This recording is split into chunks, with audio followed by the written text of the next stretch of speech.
After, do you see what I mean? So it's this kind of going back to the first principles that I'd like to do. So looking at the way we live and the way we experience life, the Buddha said that there are three marks or three signs of conditioned existence. Yeah. So the first of these is impermanence. Yeah. First of these, impermanence. All things whatsoever come into existence and they go out of existence. When I say all things, I mean universes, planets, mountains, seas, raindrops, people, flowers, our thoughts, our emotions, who we are. Everything is always changing. And it changes on the basis of supporting conditions, which is quite important. There's a formula called Paticca Samuppada, or conditioned arising. So things only exist on the basis of supporting conditions, and when those conditions change, things cease to exist. So that's kind of number one, as it were. And we can observe that in our own experience. We can observe it in everything we see in the world. Okay, that's really important. So following on from that, if everything only exists, albeit sort of temporarily, on the basis of supporting conditions and goes out of existence when those conditions change, then nothing has independent self-nature. So in later Buddhism, this is sometimes called emptiness or voidness, and that gives the idea of just vacuum or something. But what it's actually talking about is that things are empty of self-nature, of fixed self-nature. So that chair, it's not a kind of an eternal chair, is it? It doesn't have a nature of a chair when you look at it. You can break it down and it's metal and it's plastic and it's material, and you can break all that down. And just as science has shown us that everything can be broken down, and actually, you know, there's a lot of us is water as a human being, a lot of us is also just space between the atoms and things like that, you know. So everything is just this, and nothing exists on its own. And in the Buddhist vision, there's nothing outside of that. There's nothing that is fixed. There's not a fixed self, or a soul, or a God, for that matter, or eternal heaven, or something like that. Everything is like this flow. Which direction the flow goes in, I don't know. You know, we kind of conceive of chronology and time and things, but there is just this flow of change. So that's number two. Yeah, I'm trying to avoid I've got some handouts actually. So the third mark of conditioned existence, and it's called conditioned existence because it arises on the basis of conditions and goes out of existence on the basis of conditions, is dukkha, or sorry, I've just used a Pali or Sanskrit word there, dukkha, which is unsatisfactoriness or suffering. Yeah. So it seems a bit weird for the Buddha to say, well, everything's kind of unsatisfactory or suffering. Well, he didn't say everything was. He said that conditioned existence was. Or rather, that our way of living, our way of perception and living in relation to conditioned existence is unsatisfactory and it causes us suffering. So why is that? Well, but despite everything that we can observe, if we choose to observe it, we suffer from something called ignorance. Yeah, we know the word ignorance. If we break it down into ignorance, it's quite helpful. We can look at the world, we can see that everything's impermanent, we can see that our emotions change, we can see that we change, but we choose to ignore that fact.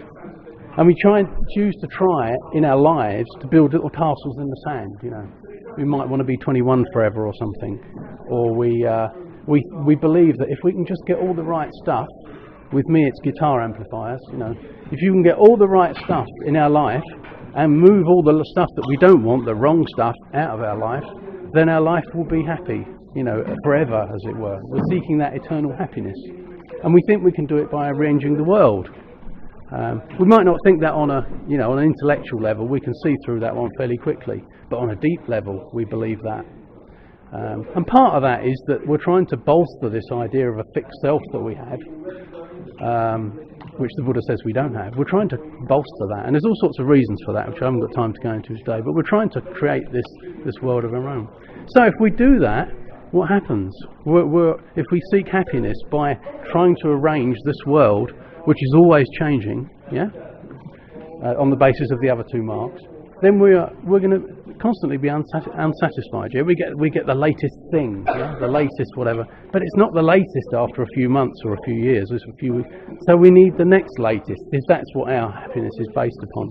If our happiness is based upon our youth and our energy and things like that, then when we can become very discontented when we start to get a bit older. So we have to look for other things as it were, to base our happiness on, rather than these things that are always changing. Yeah. So this is why the Buddha said that because of our attitude to conditioned existence, we cause ourselves suffering. You know, the world is never right for us, is it? The world is never right, is it? We can't make it right. It's too big. We can't control it all. So better to actually, as it were, this world is like a flow, you know, and better to kind of let go a little bit into that flow, which isn't just like passive acceptance, but see it, observe it, and let go into it, and see what the other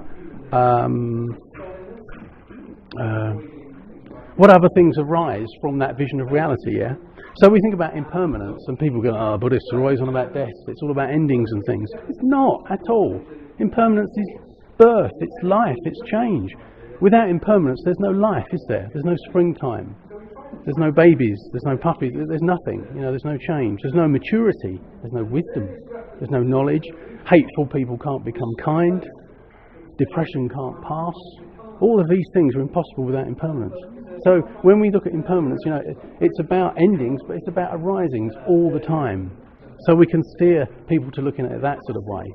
And if we do that, then it becomes much easier to actually sort of let go into this sea of this flow of change, as it were, because we can relish change. We can relish the springtime. We can relish beauty in nature. We can relish the possibilities for personal growth and development, and in other people as well, and foster that.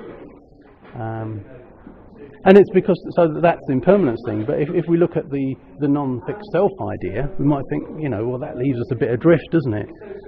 But actually, again, that links into a lot of things I just said, that without, if we had a fixed self, then how could hateful people become kind? You know, I mean, there's a kind of development model as well, but and how could people become enlightened? How could people shed entirely greed and hatred and delusion and become thoroughly wise and compassionate and kind? That's because we're not fixed. And in Buddhist stories, you know, there's Angulimala, the serial killer and things like that. These really amazingly awful characters, you know, are transformed by the Buddha, you know. And that's because that they don't have, you know, a non-fixed self, as it were, yeah? So when we look at impermanence and non-fixed self, and the sort of funny words are in here, then you can look at it one way, you know, which is the kind of negative way, which I think a lot of people look at Buddhism that way sometimes, and it's all a bit sort of passive and acceptance of death and that sort of stuff. Or we can look at the other way and just relish life. And I think when we're trying to teach, we can particularly look at the second, you know, that sort of second model, as it were. Because if we look deeply into these marks of existence, as it were, so that there's another set of three that goes with them, and they're called the gateways to liberation. I'm not going to go into those, but what that's basically about is that if we look deeply into these three marks of conditioned existence, we go through them and beyond them into unconditioned existence, i.e. in Buddhism that's, you know, nirvana, as it were. So what does that mean? That means we cease to rely on the material, the ephemeral, the shallow for our happiness. We go into something else. But we can only do that by going deeply through the marks of existence. So we look deeply into impermanence and see what that means. And, well, I just said some of the things that means. It means life. We look deeply into non-self, or the fact that I'm not a fixed, separate self. And that leads me to understand that I am connected to everything in the universe, yeah? And, you know, there are all sorts of levels at which we can see that. There's the scientific level about the fact the stuff we're made of. There's where we buy our clothes, what we eat and drink and choose to buy, our regard for animal rights and things. All of those things, we can see that, you know, one day what we are is going to be something else, you know, the atoms that we are, maybe the consciousness too. That's a bit mysterious, but so we can see non-self as interconnectedness. So that's the kind of positive side of that. So there are all sorts of practical ways, I think, that you can kind of convey these truths, as it were. So anyway, so you go through the three lectures, and I don't know what we've been talking for. Oh, only 10 minutes. Gosh.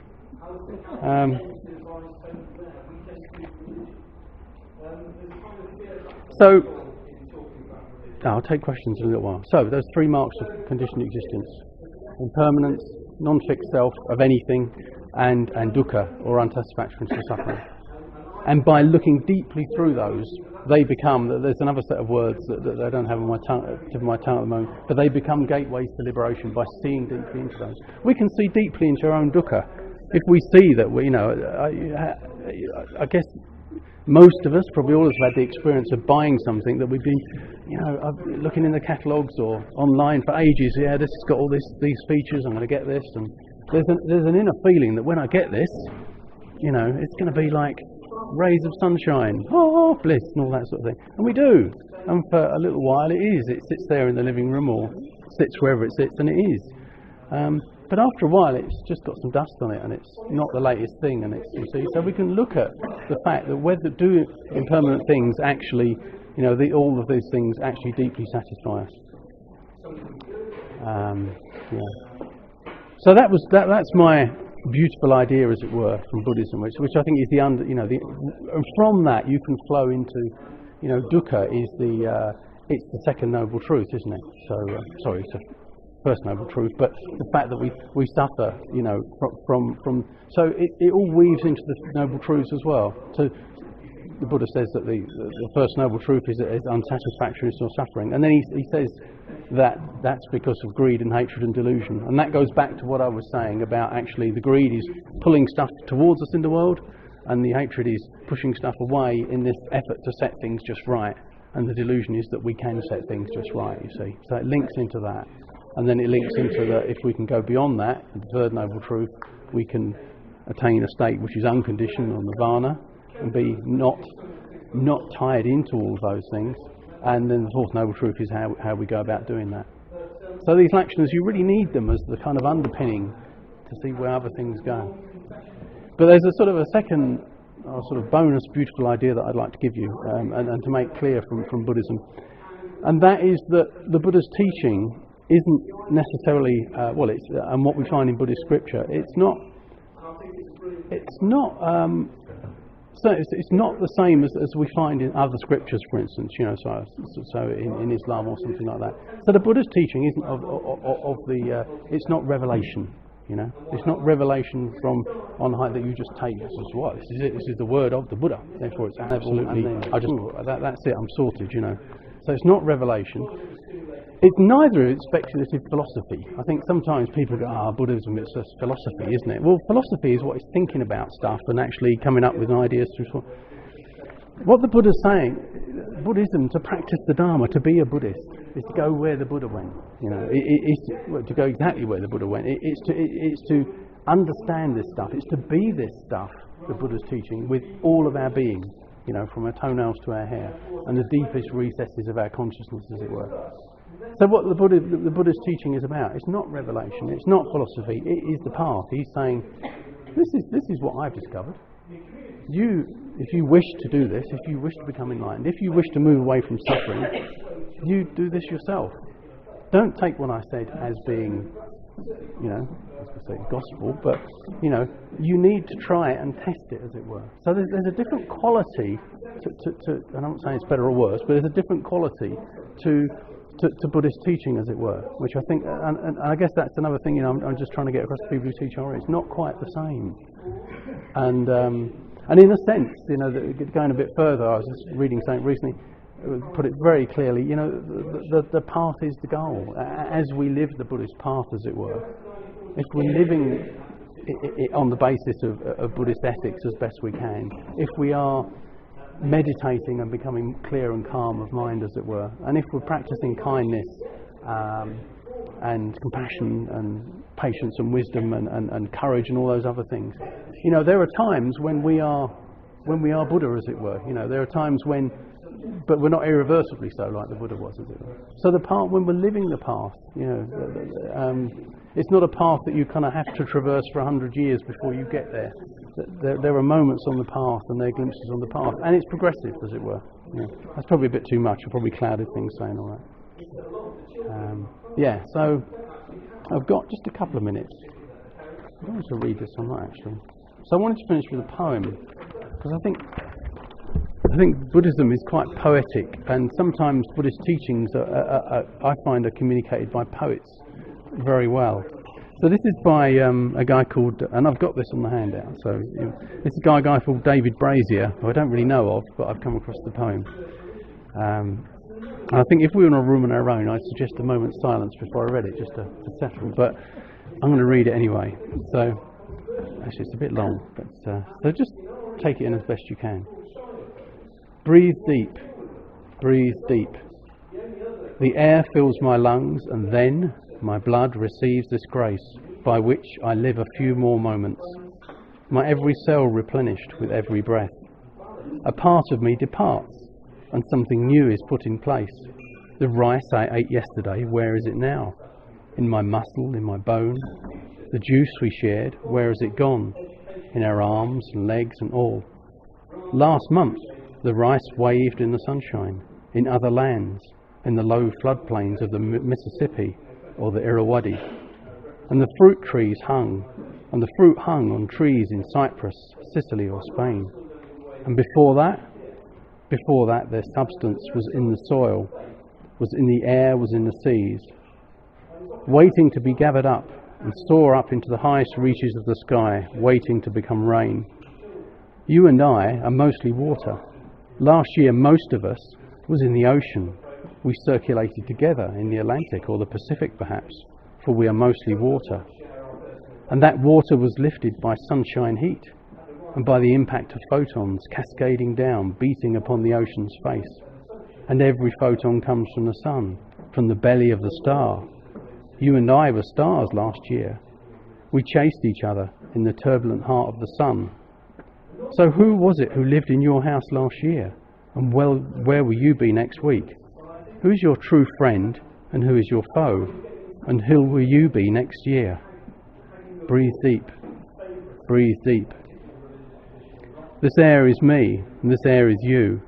This air we share. I give my substance to you, and yours to me. With each breath I am linked, in a single orbit, with the great forests. My out-breath is their food, theirs fills my lungs. I was a tree, and the tree was me. Each day we gather up substance, and continue the task of endlessly remaking ourselves from one another. Each day we discard a portion and continue the cycle of endlessly returning ourselves to others. Day by day we change and we become one another, the substance of the universe, stardust and all, passing through us and we through it. Where were you last year? Breathe deep, breathe deep. So I shall finish with that. It's fantastic, isn't it? Well, I think it's fantastic. So that's on the handouts, and if anybody wants them electronically, or you can Google it or whatever. So I think those sort of poetic sort of, I think they conjure something that can lead us into the Dharma. You know, maybe lead for education and so forth. Anyway. So I'll take questions now. I think I've got minutes for questions. Yeah, thank you very much for the overview of this important Buddhist doctrine. Mm-hmm. A question, the people that throughout the world have been described as being Buddhist, what do you think they believe in? So the question is, just for the microphone, people throughout the world who regard themselves as being Buddhist, what do I think they believe in? Yeah. I think that's, you'd have to ask them, I think, is the short answer. But I think there are parts of the world whereas, you see, I don't believe you can be kind of born Buddhist, as it were. You might have Buddhist parents, and you might grow up in a Buddhist household, and you might imbibe Buddhist teachings, but that doesn't make you a Buddhist. To be a Buddhist, one needs to, you pick up the path, the Buddhist path, for yourself as an individual, and you practice it or not. So I think there are parts of the world where there are people who are culturally Buddhist, and I'm certainly aware of that there are people who, well, I think, there are two ways of approaching the Buddhist path, as it were. One is kind of characterized by the Western approach. It's not Western as in my second name, but Western, and that is self-power. as it were. So we like that, us Westerners, because we're quite egoistic and individual. So yeah, it's this Buddhist path. I'm going to take this Buddhist path, and I'm going to practice it for myself. There's another way, which is kind of characterised as other power, as it were. So that's much more like grace or something like that. That's where you absorb, and the best way is a balance of the two. You can't do either, I don't think. So the problem with self-power is you can become, a spiritual materialist, as it were. You can gather to yourself spiritual. I'm so spiritual. And the problem with other power is that you might not ever really, if you're purely worship and devotional, you might not really understand what the Buddha was saying. But at the same time, the beauty of Buddhist imagery and so forth will draw you forward. So I can't answer your question as to what I'd have to ask them. But there are different approaches. They're characterised by different traditions. For instance, I think anyway, there's self-power and other power, which is sort of one we're looking at. I think you need to be somewhere in the middle. But I do think that we have to be careful of classifying people who are culturally of any faith as being a particular practitioner of that faith. It's not the same thing, I don't think, actually. Yeah. Okay. Sorry, I couldn't. Yeah. Yes. My question is directly related to what that gentleman said.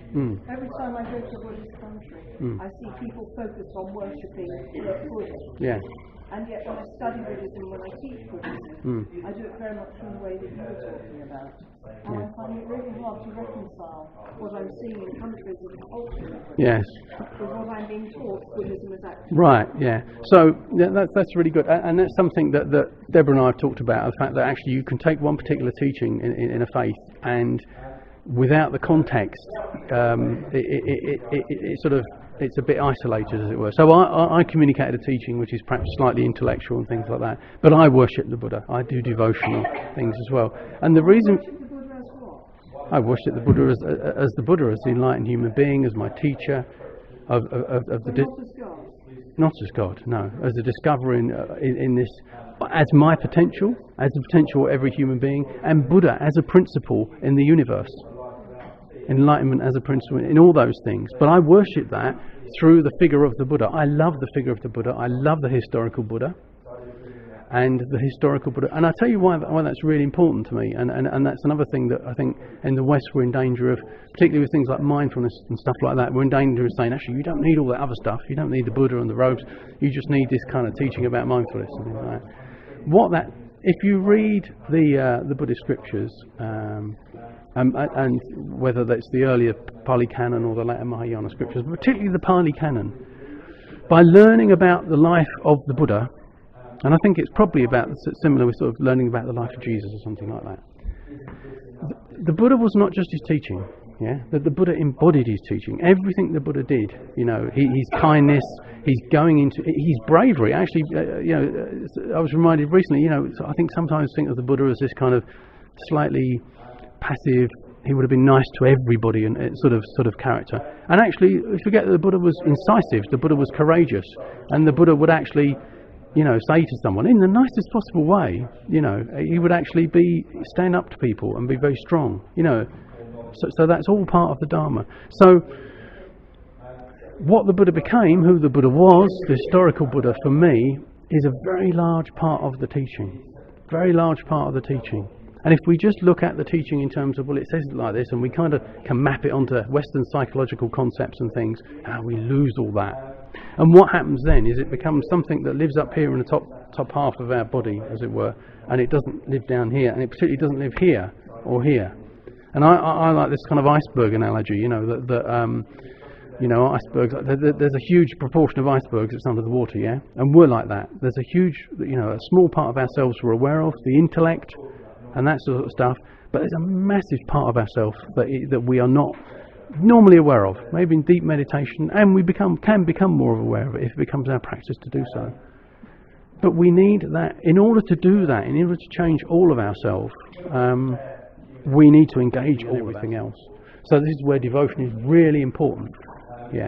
So, but I'd just like to say one more thing, which is that from the founder of my tradition, but I think it's a good quote anyway. He says something like, the hardest thing for us to do as aspiring Buddhists, is to find emotional equivalents for our intellectual understanding.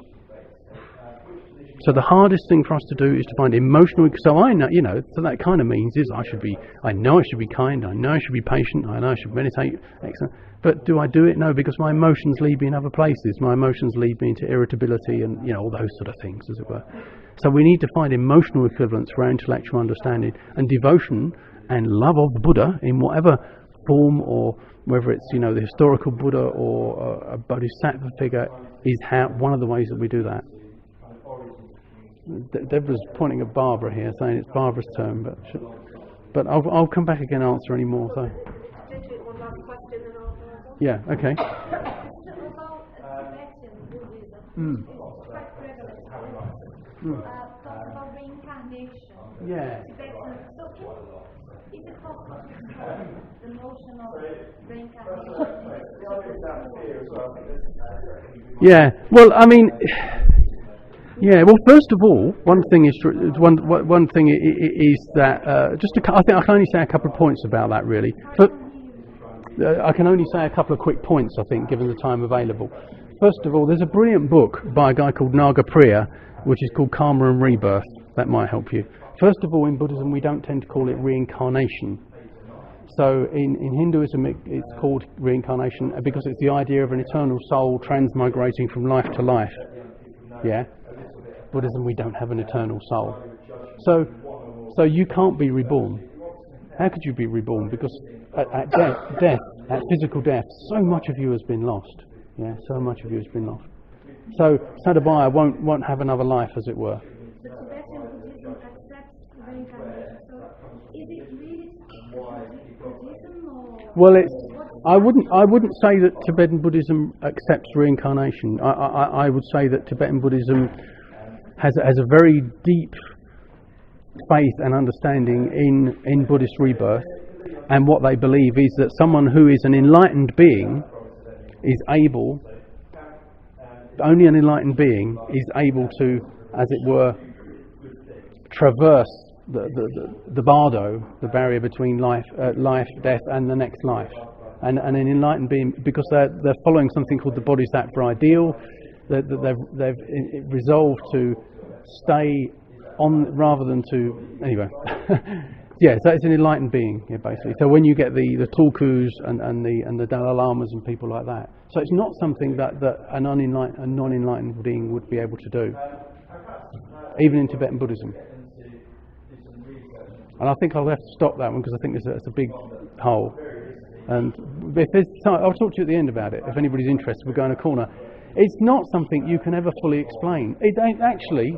The Buddha didn't fully explain it. Put it that way. There were certain questions that the Buddha did not answer. Things like creation, the end of the universe, life. What happens to us when we die? What happens to a Buddha when we die? He didn't answer those questions. So for whatever reason, it's called metaphysical reticence. He didn't answer those questions. For whatever reason. Probably because we can't understand. He could not communicate the answer in a way that we'd be able to understand it. Because we're not Buddha. Do you see what I mean?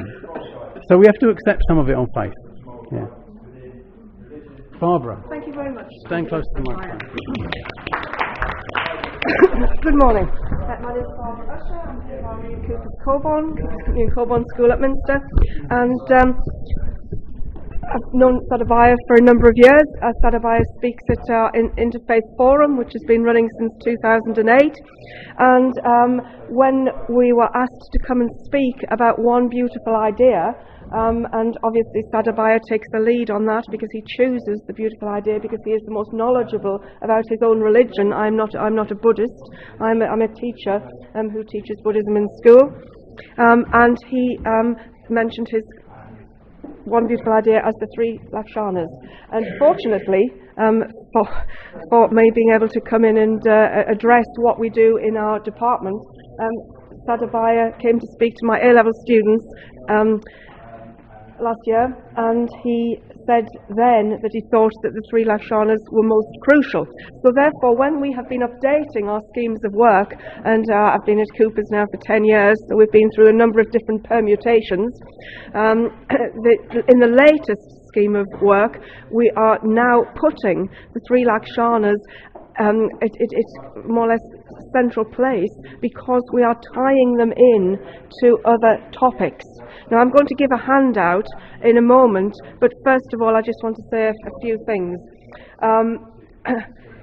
I know that Sadabaya has deep reservations about looking at a particular tradition or particularly focusing on one particular tradition.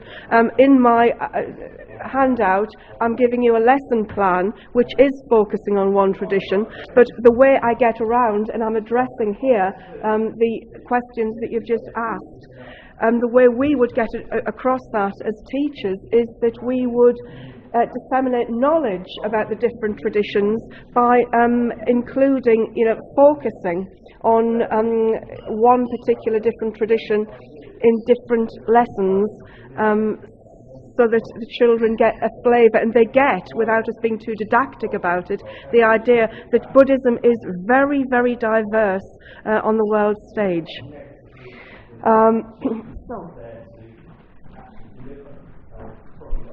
I'm just going to, my understanding was that I'm supposed to be sharing some ideas of what we would actually do, and then I'm going to invite you, because that is my understanding also, that you are going to contribute and give us some ideas of how you would deliver the concept. So if I can just hand these, because I've only got 20, if I could possibly just hand those around to me. So, about 8 years ago, we were involved in the project, the Exemplification of Standards project, and we have got things on the website, on the NATRE website, which are showing students writing about Buddhism at level 7. We then updated our schemes of work, and we basically used a lot of the RE Today materials, and we liked that because of the concentration on scripture, which we think is extremely important. At the moment, my colleague and I are working on Brilliant Club materials with a PhD, a doctor who has been studying Buddhism, and we are constructing materials which will go out to disadvantaged schools in order to be able to be taught in small groups of gifted children, in the hope of stretching them and hoping to encourage them to go to university. And so coincidentally, these materials, the lesson plan that I've got here, is more akin with the recent developments where we are meant to be moving away from a heavy skills-based approach, and we are meant to be putting a great deal of emphasis on knowledge and on making sure that children have a secure understanding and they are able to relay, rather than working through Bloom's taxonomy, the emphasis on gaining concrete knowledge.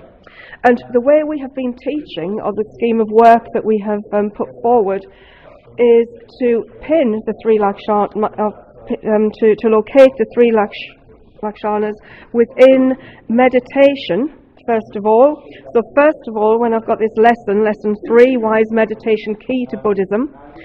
We are bringing in the 3 marks of conditioned existence.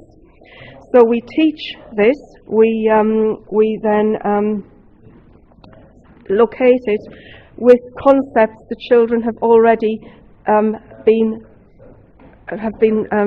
familiar with, such as the 4 Noble Truths, the Eightfold Path. In this lesson, we introduce them to the concept of nirvana using the Clearview website, which is a very, very good Buddhist website with lots of completely free materials, which I would recommend to you. And here there's an exercise where they can ask practicing Buddhists online, and so they can kind of go up to the front and use the IT and get a concrete answer from a number of different Buddhists from different perspectives on what enlightenment and nirvana mean to them, again addressing the issue of diversity. If you see there's a lot of material here about stupas and so forth, that is because this is to do with the Brilliant Club material, where I'm working with a PhD student, and that is his particular baby, and it's got to be brought into the lessons. We would also then, when we're teaching samsara and rebirth, we would bring in the marks of conditioned existence again, and so we would, for example, use the Buddha's analogy of samsara to the flame that passes from one candle to another to illustrate the concept of no self and impermanence. You will see that we would then, because students engage very much with stories, and we want to have the story in the original, I've got here a worksheet that we would use, which I would cut up into different cards. And so we have basically anatta, anicca and dukkha. And we would have also the stories of revisiting the story of the Four Noble Truths with the emphasis on suffering. We would have the story which was posed to King Milander, and using the metaphor of a chariot to explain no self. We would use the story of the raft to explain the doctrine of impermanence. But this is kind of stretching students, because it's not putting everything into everyday language. They are actually accessing. Although I have in my school, I'm very fortunate, I teach reasonably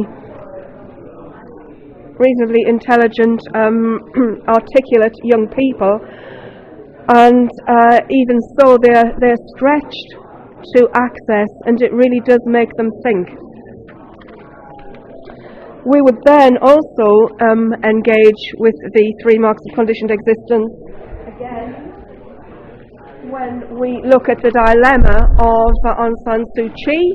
Should she stay or should she go? We look at the dilemma she faced. Well, should she have left her people, or should she have stayed? And again, we bring in Buddhist teachings, such as he who experiences the unity of life sees his own self in all beings, and all beings in his own self, and looks on everything with an impartial eye. Have compassion for all beings, rich and poor alike. Each has their suffering. Some suffer too much, others too little.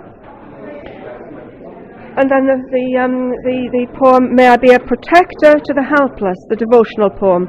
A guide to those travelling the path. A boat to those wishing to cross over.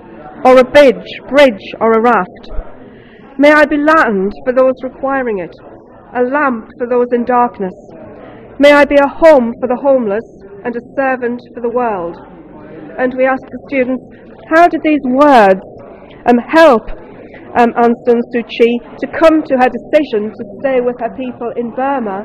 And obviously that gives us the opportunity to reinforce and revisit the concepts of no self, impermanence, and dukkha. Another feature of our teaching would be the importance of key words, solid learning, having a glossary which the children learn and are regularly tested on. And we think this really is important when they are writing, because it enables them, rather than to be able to articulate what they know. We don't want them to come to an end of a unit on Buddhism, and not to actually have some concrete knowledge which is rooted in the religion itself, and only to be aware of what concepts mean to them. So yes, we use scriptures, and the RE Today materials are full of these, are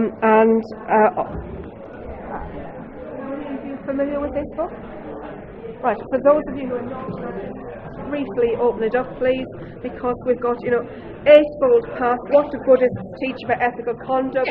Put those up into cards. We've got stories which relate and how to make the Four Noble Truths come alive, the parable of the arrow, how to catch a monkey, the kind of medical analogy with the Four Noble Truths, the idea that it's the illness, the cause of the illness, the cure, and the prescription. We have then how to look at the ethical part of the Eightfold Path. I have to say that in our new scheme of work for the Brilliant Club, because we're focused on meditation and the 3 marks, we are putting far more of an emphasis on the parts of the Eightfold Path which relate to mindfulness and to the idea of training the mind in terms of stilling the mind, in terms of focusing the mind, but also in terms of focusing the mind in the direction of compassion. So that we are looking at the Eightfold Path and focusing on how this is going to lead to the training of the mind, developing compassion. Sorry, thank you. And I'm not quite. Yes, I have to. That'll come in a minute. We've got. There are some materials here on meditation. We have developed. This is very nice as a starting point. We have developed our materials considerably from that. I love this activity. It's using, what lessons could we learn from the world around us, and what can the Dharma teach us? And it's getting students to look at images which may be quite useful in different Buddhist traditions, and matching them to scripture and key ideas that people can get from the text. It also does actually look at anicca and dhamma and asks to match all of these and to relate them all to anicca and dukkha. So I didn't want to focus on this because a number of you will have seen it, which is why I'm using the new materials. But for those of you who haven't seen it and want a way into teaching the 3 marks of conditioned existence, this is really quite good. I do like it. It's also got authentic Buddhist voices about the Dharma.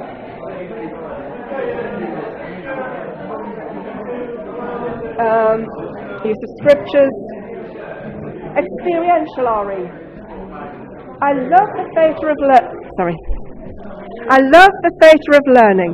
Sue Phillips, she's got some marvellous resources, and one of her ideas on this particular topic is that each pupil is given a piece of A3 paper and some sand, finds a space, makes a person out of the sand, and then asked to carry that person to the window and gently blow it away. I know sometimes people do that with mandalas, and that is from Sue Phillips' Theatre of Learning. Also, another thing we've put in... We're not finished? No, right, okay. Sorry. Another key idea in the new scheme of work is the use of testing for key knowledge, tests confirming knowledge, and that I believe is in all your textbooks about teaching called mastery learning. So that's a way to show a new focus on some of the up-to-date thinking about how we should be teaching. So, where was the last one? Right, sorry. And the last page, which I don't have, this was just one worksheet I gave out, but I realised in actual fact that what I've tried to do here is to give the children an opportunity to link all of their ideas together. But of course this can be done through solo taxonomy. I don't know if any of you have seen it, but basically it's a lot of hexagons. If you were to go onto a website and just type in solo taxonomy, you would get a lot of free resources that you can then use, and you would put all of these words into hexagons, and you would ask the students, at the culmination of a piece of work, before they do their written work, in order to be able to link all of these ideas together. Now this would involve a lot of dialogue. They're talking it through, they're reinforcing it, and in my department dialogue is something which we pay a lot of attention to. We do the Interfaith Forum, which has been going since 2008. We do the face-to-face video conferencing, and we have video conference with Buddhist countries and Buddhist students. But this is dialogue if you use this as a solo taxonomy, but you get a piece of written work where people have joined up thinking, where people are actually not having ideas in isolation but linking them together. Yes? Absolutely. So what I'd like to do, rather than questions, because I think Sadhvaya has really answered quite a lot of questions about Buddhism itself, could I go through, please, and could people take a maximum of 60 seconds each to explain, some good way that they would find to teach Buddhism, or just some comment about, some positive comment about their own experience of teaching of Buddhism. So can I start? Oh, lovely.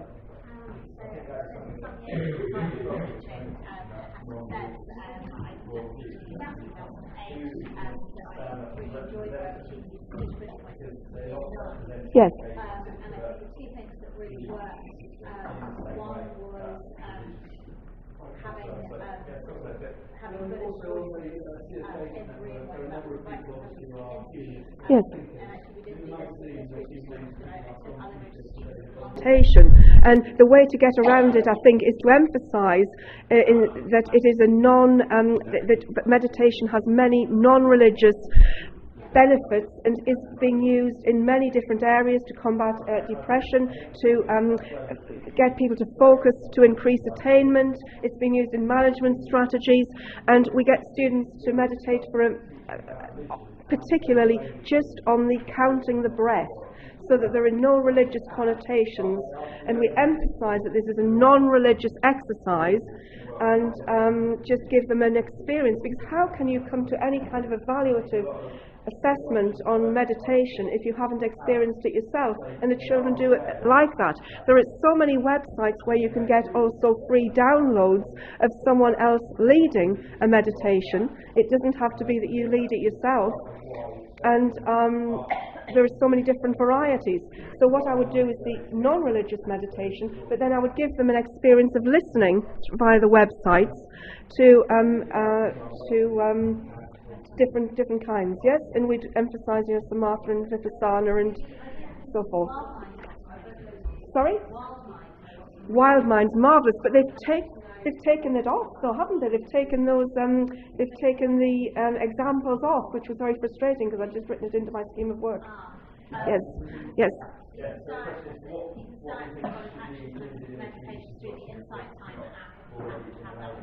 Right, I shall look at that for next time. Thank you very much. Anyone else wish to share? Thank you.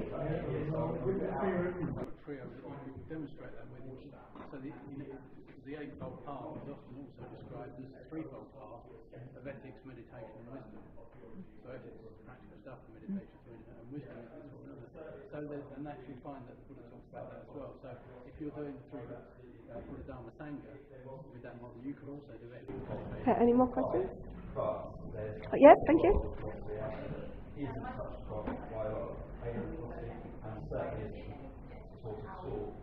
can see, I do think that philosophy and RE can sit alongside each other as distinct GCSEs. The idea that you need to study both. I don't teach Buddhism at Key Stage 5, I have to say, so therefore I'm not really familiar with your syllabus. So the only modern ethical dilemmas that we would look at would be Aung San Suu Kyi. We would also, there's also the issue of, violence and non-violence, which we would, pick up on the attitudes to war. I'm very particular as a hard-carrying vegetarian. I'd be very keen to bring in vegetarianism because I think that is really key to Buddhism. I understand that a lot of Hindus are moving away from it, but I think that is something that I would be looking to see taught. If you're asking me for ideas for Key Stage 5, how to teach these, sorry. Well, I think you can really, if you look at the precepts, Yes. the 5 precepts, and again, this is one of those things that whatever kind of Buddhist you are, there are 5 precepts or more. You can kind of link ethical issues to those, can't you? So the first one is not harming or not striking down living beings, So I mean.